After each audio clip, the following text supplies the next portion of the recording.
આજે વાત કરીશું કાઇન્ડ્સ ઓફ સેન્ટેન્સીસ ઇન્ટ્રોડક્શન એટલે કે વાક્યોના પ્રકાર પરિચય, જેમાં સૌથી પહેલા who is Narendra Modi option A, B, C અને ડી દર્શાવેલા છે. આમાંથી કયો જવાબ યોગ્ય હોઈ શકે છે, જે આ ટોપિકના અંતે નક્કી કરીશું. તો શરૂ કરીએ.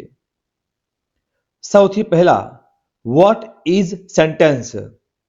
A group of words containing a subject and a verb that expresses a statement, a question, etc. એટલે કે વિષયો અને ક્રિયાપદવાળા શબ્દોનું જૂથ જે નિવેદન, પ્રશ્ન વગેરેને વ્યક્ત કરે છે. Parts of sentence. 1. સબ્જેક્ટ એટલે કે કર્તા. વાક્યમાં જે વ્યક્તિ કે વસ્તુ વિશે ઉલ્લેખ હોય તેને સબ્જેક્ટ કહે છે. બીજું, પ્રેડિકેટ વિધેય. વાક્યમાં જે સબ્જેક્ટ વિશે જે માહિતી આપેલી હોય તેને પ્રેડિકેટ કહે છે. જેમ કે ઉદાહરણ જોઈએ. Ashok was a great king. અહીંયા અશોક અને અશોક વિશેની માહિતી એટલે કે સબ્જેક્ટ અને પ્રેડિકેટ કહી શકાય. ત્યાર પછી ટાઈપ્સ ઓફ સેન્ટેન્સીસ, જેમાં નંબર 1 એસર્ટિવ અથવા ડિક્લેરેટિવ સેન્ટેન્સ એટલે કે વિધાન વાક્યો.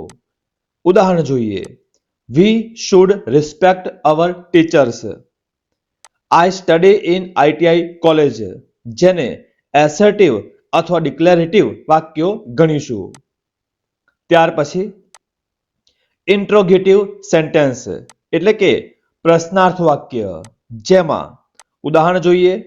ડુ યુ નો હિમ અથવા હુ આર યુ. આ પ્રકારના વાક્યોને ઇન્ટ્રોગેટિવ સેન્ટેન્સ ગણીશું. આગળ જોઈએ. ઇમ્પેરેટિવ સેન્ટેન્સ એટલે કે આજ્ઞાર્થ વાક્યો, જેમાં don't waste my time, stand up, જેને આજ્ઞાર્થ એટલે કે ઇમ્પેરેટિવ વાક્યો ગણીશું. અને અંતે એક્સક્લેમેટરી સેન્ટેન્સ ઉદ્ગાર વાક્યો. ઉદાહરણ, what a lovely flower, how beautiful, જે ઉદ્ગાર એટલે કે એક્સક્લેમેટરી વાક્યો ગણીશું. તો હવે અગાઉના પ્રશ્નનો જવાબ તમે આપી શકો છો. આવા જ ES સંલગ્ન તમામ ટોપિક માટે સબસ્ક્રાઇબ કરો. જલ્દી મળીશું નવા વિડીયોમાં.